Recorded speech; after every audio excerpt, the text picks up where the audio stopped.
The carriage wheels groaned beneath the weight of centuries as it wound its way through the overgrown lanes of the Ravenscroft estate. Edward Ravenscroft peered through the grimy pane of glass, noting how the shadows of the gnarled trees stretched long upon the road, like black fingers clawing at the hem of the sky. The air was thick with the perfume of damp earth and decaying leaves, and every gust of wind seemed to whisper through the skeletal branches, as though the manor itself were breathing a warning he was yet too polite, or too arrogant. He had known of his aunt's passing for some weeks, yet the summons to the estate arrived with a peculiar urgency that unsettled him. Ravenscroft Manor had been a relic of his family's faded grandeur, once a place of laughter and celebration, now a mausoleum of dust and silence. The few servants, still bound to duty, greeted him with eyes averted, their lips pressed into thin, mournful lines. There were murmurs of strange happenings, of odd noises and flickering lights in the upper corridors. But Edward, a man of reason and curiosity, dismissed such tales as the customary superstitions of those who inhabit the solitude of the countryside. The manor rose before him like a dark sentinel, its stone walls veined with ivy, windows opaque with grime, and towers that pierced the evening sky like jagged teeth. The carriage rumbled to a halt upon the gravel courtyard, and Edward stepped down, feeling the chill of the wind creep beneath the collar of his coat. The air seemed heavy, pregnant with expectation, as though the estate itself were aware of his arrival. Inside, the grand hall stretched before him, suffused with the melancholy of decay. Portraits of grim ancestors lined the walls, their eyes seeming to track him, not with accusation, but with some silent, inscrutable anticipation. Dust motes swirled in the beams of the failing light, and the scent of old wood and varnish, long unbreathed, pressed against his senses. He moved with careful steps, noting the worn carpet, the cracked marble, and the manner in which the manor seemed to sigh under its own age. Guided by a servant with a cautious eye, Edward was led to the upper floors, the corridors narrowing as they ascended, each door a threshold to forgotten histories. It was in the attic that he found it, a room unlike any other he had entered in the house. The rafters loomed overhead, warped and blackened by years of neglect, and trunks and chests lined the walls like sentinels of memory. In the corner, atop a velvet cushion that had dulled to the color of dried blood, sat the object that would claim the hours, the nights, and perhaps the very essence of his being, a doll. It was a porcelain doll, small but exquisite, with features so finely wrought that Edward could hardly believe they were not the product of living flesh. Its eyes were of deepest blue, glassy yet unnervingly animated, as though they had glimpsed a world beyond the room and retained some secret knowledge. The hair, once golden, had dulled to a pale straw color, but each strand fell with such precision that it seemed untouched by the ravages of time. Its gown, frayed at the edges, was embroidered with delicate patterns, now faded, and upon its tiny hands rested a bouquet of miniature flowers, painted with startling realism. Edward felt the first stirrings of fascination, tinged with the faintest tremor of unease. There was an oddness in the way the doll regarded him, not the inert stare of a toy, but the subtle suggestion of consciousness, a silent invitation. He knelt to inspect it, brushing a thin layer of dust from its cheek, and in that instant, he felt a strange resonance, as if a cord unseen had tugged lightly upon his chest. The servant cleared his throat. "Master Edward," he said, voice low. Some say the doll is not to be meddled with. My late lady had her secrets. Many here. They speak of strange events. The object it watches." Edward smiled faintly, the rational mind asserting itself. "A doll that watches, you say? Preposterous." Yet, even as he spoke, a shadow seemed to fall across the doll's face, subtle and shifting, almost as if the light itself were reluctant to touch it. He left the servant behind and sat in the attic's dim corner, examining the doll with meticulous care. He turned it slowly in his hands, marveling at the craftsmanship, the uncanny lifelikeness. A diary lay nearby, yellowed with age, its leather binding cracked and brittle. He opened it and read, first in curiosity, then with a mounting sense of dread.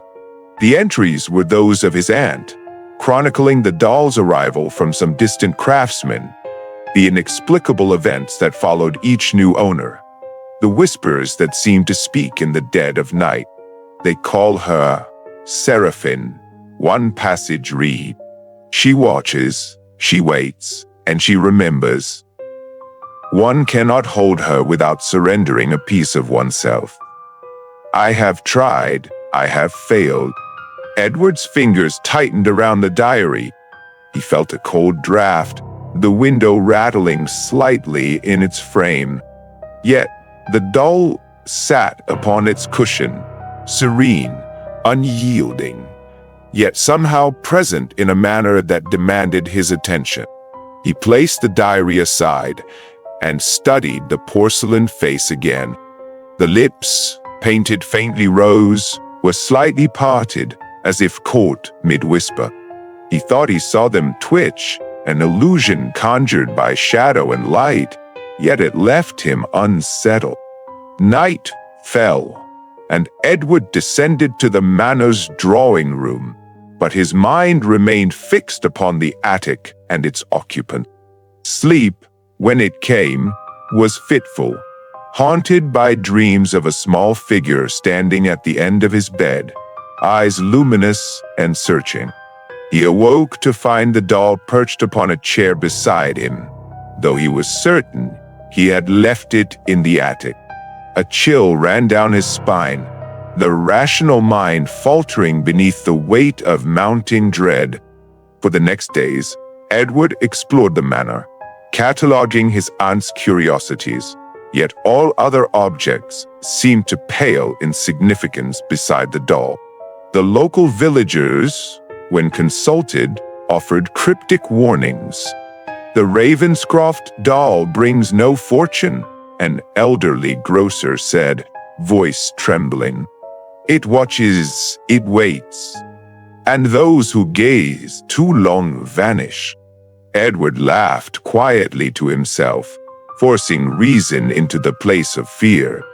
And yet, every glance at the doll seemed to tighten some invisible grip, the depth of its gaze promising knowledge, power, and perhaps something darker still. He sensed, vaguely, a history reaching out through its painted eyes, a lineage of obsession, sorrow, and vanished lives. One evening, as a storm gathered over the hills and lightning illuminated the manor's towers, Edward returned to the attic.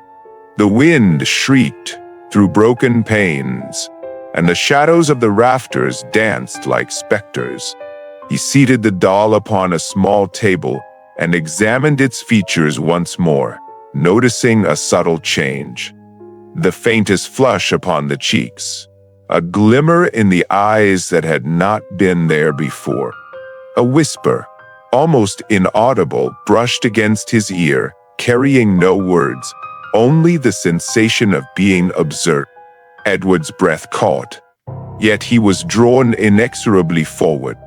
He realized, with a shiver that was half fear and half anticipation, that he would spend nights and days in this attic, cataloging, studying, understanding, and perhaps, in some secret part of himself, communing with this doll. Its presence was no longer mere curiosity. It had become an obsession, an invisible tether to something beyond comprehension. And so, the first night of his inheritance passed in trembling fascination, the candlelight flickering over the porcelain face of Seraphine, whose eyes seemed to glimmer with secrets she had collected over generations, waiting patiently for the day when Edward Ravenscroft might join the long list of those who had dared to gaze too deeply, to linger too long, and to surrender everything. Outside, the wind moaned through the trees, and the manor sighed beneath the storm. Inside, in the attic, the doll's eyes seemed to follow Edward, alive and patient, and the shadows whispered in the corners that held the pass. Thus began his inheritance, not merely of a house, but of a presence, silent yet insistent, that would haunt the corridors of his mind and the chambers of his soul. The days that followed Edward's arrival at Ravenscroft Manor passed in a peculiar haze, as if the world outside had lost its substance and gravity, leaving only the manor and the presence that dwelled within it. The doll, Seraphine, as the diary had named her, dominated his attention entirely. He spent hours examining her delicate features, tracing the tiny ridges of her painted hands, the careful curls of her straw gold hair, and the haunting depth of her glassy eyes. Each minute detail seemed alive, infused with a silent intelligence that stirred an uncanny curiosity in Edward's mind. He began keeping careful notes of her posture, her expressions, and the slightest changes in her countenance. Sometimes, when he returned to the attic after the smallest distraction, a book, a meal, a servant's inquiry, he found her seated differently from where he had left her. A hand tilted slightly, a head cocked in a new manner, as if she were aware of his scrutiny. At first, he attributed this to fatigue or imagination, but the subtle precision of the alterations soon convinced him otherwise. Night brought with it a series of disturbances he could not explain. He awoke to faint footsteps across the wooden floorboards, soft creaks as though some small figure had traversed the manor's halls. Shadows shifted with unnatural autonomy, flickering along the walls with each flash of moonlight. Once, he swore he saw the reflection of a miniature hand in the polished surface of a table, though the doll remained upon its cushion at the far corner of the room. And always, he felt the sensation of being watched, an intangible pressure upon the nape of his neck, emanating from the direction of the attic. Edward's friends, when he attempted conversation, noticed a change in his demeanor. He spoke less of business or matters of the city and more of artifacts, antiques, and the curious craftsmanship of toys. He laughed less freely, his smiles tinged with distraction, as if a weight pressed upon his thought.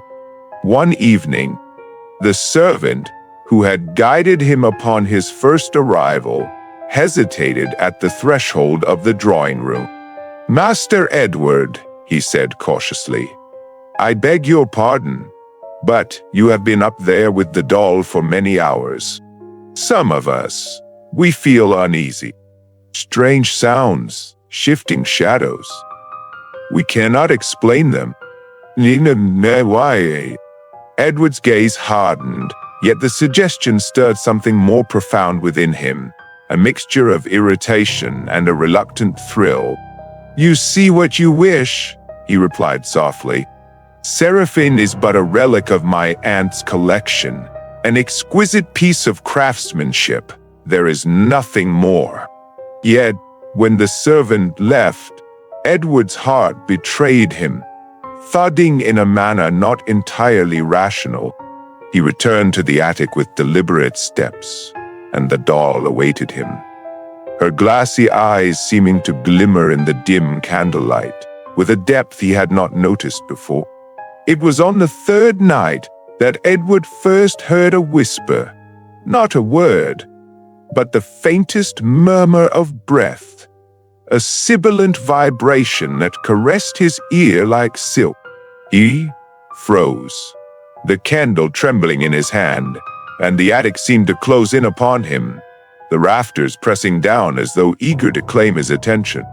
The doll remained perfectly still upon the cushion, yet a sense of purpose emanated from her small frame. Edward, the voice breathed, so faintly that he doubted his own senses. Edward. He dropped the candle in shock, its flame guttering and casting grotesque shadows across the walls. The diary lay open nearby, its yellowed pages whispering secrets in the wind of the storm that raged outside. Trembling, Edward reached for the doll, lifting her to inspect her once more. The lips were perfectly still, the painted expression serene, yet the sensation of life persisted, thrumming in the air as tangibly as the pulse in his own wrist. Days passed with increasing strangeness. Servants abandoned their posts with whispered excuses, leaving the house in near silence. Edward found himself wandering the empty halls at odd hours, compelled by a force he did not name, but could not deny. He discovered that, when alone with the doll, he could almost hear her thoughts. Small murmurs of curiosity or amusement, fleeting as the scent of smoke from a dying candle. The diary hinted at such phenomena, recounting owners who had heard the doll call their names, who had seen her move when no eye could account for it. Edward, always a man of reason, felt his skepticism eroding. He began to notice subtle marks appearing upon the doll's porcelain surface. Tiny scratches along her fingers, faint smudges of color upon her cheeks, as though some unseen hand had traced them in the night. One evening, after a storm had passed, he discovered that her eyes seemed to follow him with a precision that defied the laws of sight and reflection. He turned sharply, expecting some trick of the candlelight, but found only the doll seated upon her cushion, still and quiet, yet impossibly aware. Edward's own reflection began to betray him. In mirrors, he caught glimpses of himself altered, eyes darker, skin paler, movements subtly tremulous. The more he studied Seraphine, the more he felt himself dissolving, fragment by fragment, into the obsession she demanded. At times, he imagined that the glassy depths of her eyes contained not just awareness, but memory. Memories of those who had held her, loved her, or succumbed to her allure. The village's warnings returned to him unbidden, more insistent in the quiet hours. It watches, it waits, it remembers. He shivered in the cold of the attic, the candlelight guttering, casting an uneven radiance over the doll's features. Each whisper of wind through the broken windows seemed to carry her name, curling through the rafters like smoke, seeking him out with patient insistence. One evening, Edward found a small hidden compartment beneath the doll's velvet cushion. Inside lay trinkets, tokens, and fragments of paper, each bearing the name of a previous owner. Some bore dates, others merely initials. A chill swept through him as he realized the lineage of fascination and ruin. The chain of those who had succumbed, one by one, to Seraphine's gaze. He held the tiny objects with trembling fingers, noting how the energies of past obsession seemed to radiate from the porcelain figure, weaving an unseen web of influence and dread.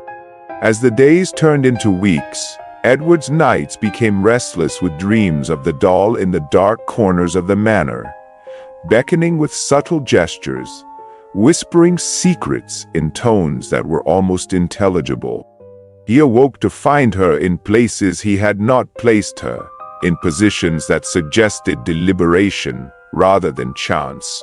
Once, he awoke to see her standing upon the threshold of his bedroom, the moonlight illuminating her tiny form with an almost sentient aura.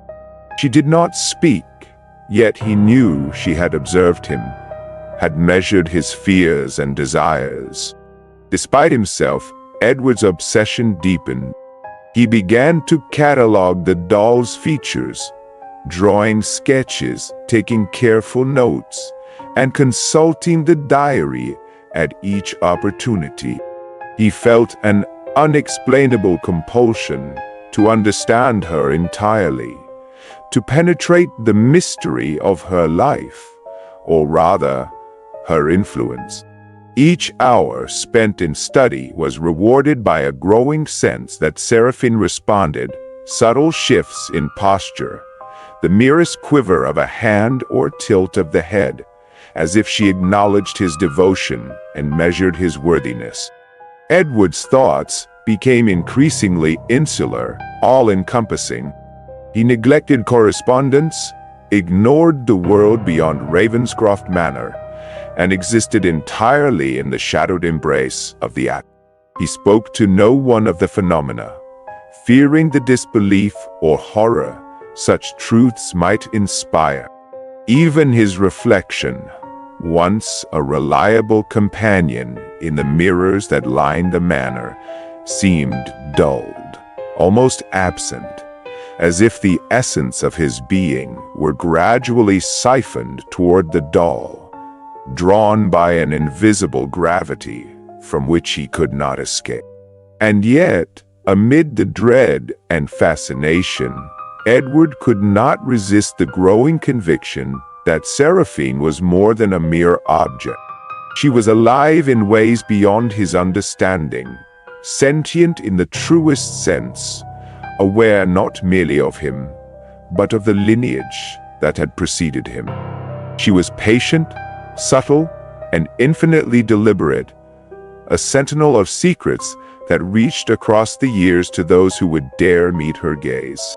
Thus, Edward Ravenscroft surrendered himself to the presence of the doll, drawn irresistibly to her porcelain eyes and the whispers that seemed to follow him through the corridors and rafters. He did not yet comprehend the full extent of the peril, nor the ruin that awaited those who lingered too long beneath her watchful gaze. But the first strands of obsession were woven, delicate and imperceptible, binding him ever tighter to the doll's silent dominion. Outside, the wind continued to rattle the manor's windows, carrying with it the echoes of ancient whispers.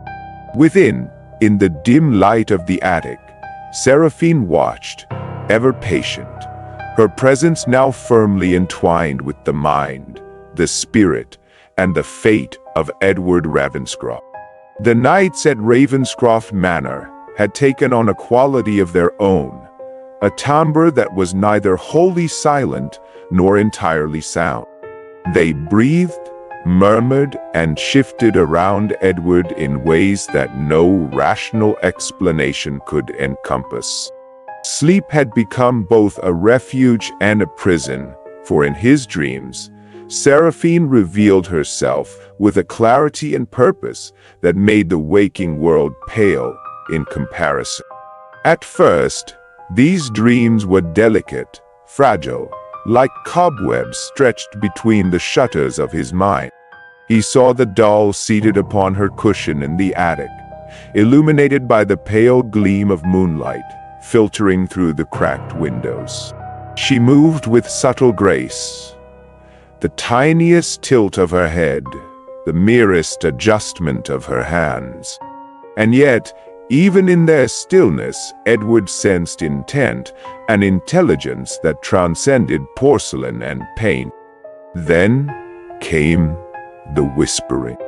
It was never coherent, only fragments, sibilant syllables, a cadence that suggested language without delivering it. It curled into his ear like smoke, brushing across his consciousness and leaving a residue of unease that persisted when he awoke. Sometimes it murmured his name, drawn out and insistent, echoing through the corridors in tones too soft for the rational ear.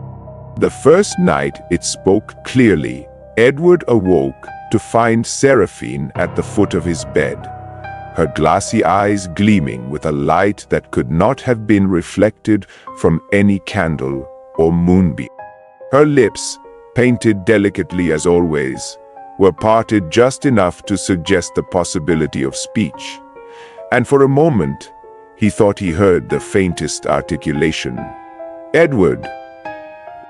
He leapt from the bed, heart hammering, yet when he reached her, she was seated upon the floor, her form perfectly still. Not a trinket had moved, not a fold of her gown disturbed. Yet the room felt charged, heavy with an unspoken presence, a deliberate watchfulness that made the hair upon his arms stand on end. Days bled into nights with increasing rapidity, the boundaries of time dissolving under the weight of his obsession. Edward began to catalogue not only the doll's features, but her movements, her imperceptible shifts of posture, and the mysterious marks that appeared on her porcelain surface as if traced by an invisible hand. Each night, he placed her in a particular position, only to awaken and find her elsewhere, or slightly altered, the subtlety of change evading all attempt at mechanical explanation. His dreams deepened. He saw Seraphine standing in hallways of impossible length, corridors that stretched beyond the architecture of the manor, her eyes reflecting rooms he had never entered. She beckoned silently, her tiny hand extended in an invitation that he could not resist. In these nocturnal wanderings, Edward felt the first tremors of a transformation within himself. His pulse slowed, his limbs felt heavy with an invisible weight, and his reflection, when glimpsed in mirrors, appeared paler, diminished, as if some essence of vitality had been siphoned away. He began speaking to her in these dreams, first with tentative curiosity, then with the intensity of a man in thrall. "Who are you?" he asked one night, voice hoarse with longing. "What are you?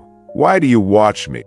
The response was never in words, but in sensation, a gentle pressure against his chest, a warmth that spread from the soles of his feet to the crown of his head, a faint murmur that seemed to echo from the very walls of his mind. When he awoke, he found the doll's gaze fixed upon him, glassy eyes glimmering with a knowing intelligence. The manor itself began to participate in the spectacle. Shadows shifted unnaturally, stretching along the walls with a subtle sentience. Footsteps, faint and measured, echoed in hallways long abandoned.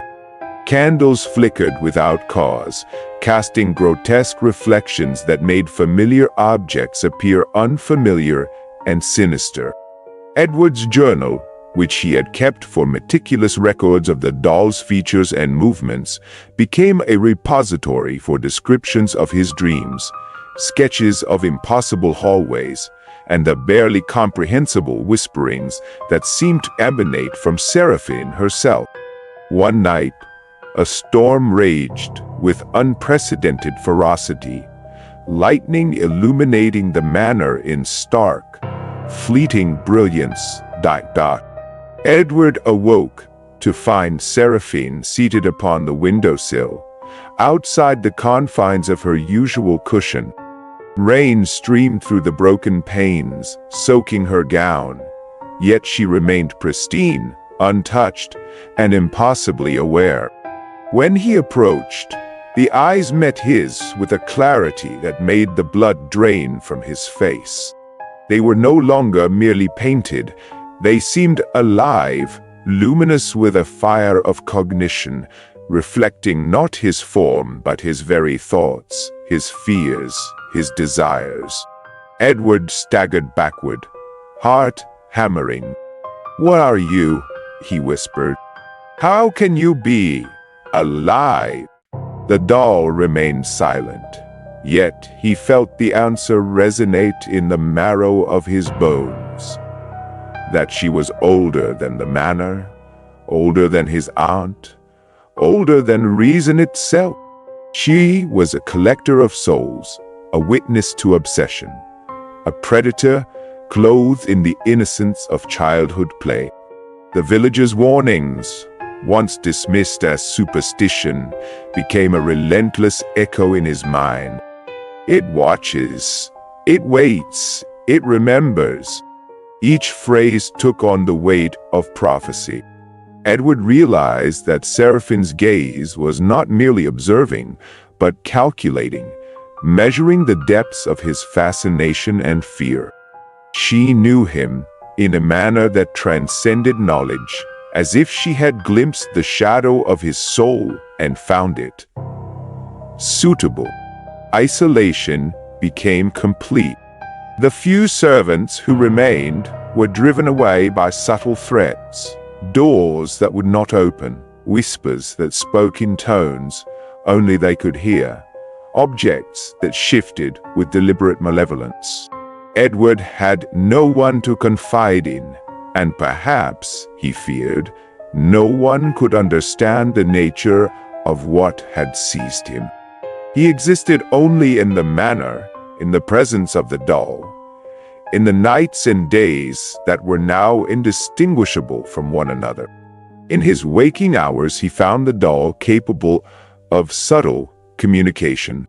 Sometimes a hand would be placed differently upon the cushion. Sometimes a head would tilt just so, a gesture of impatience or invitation.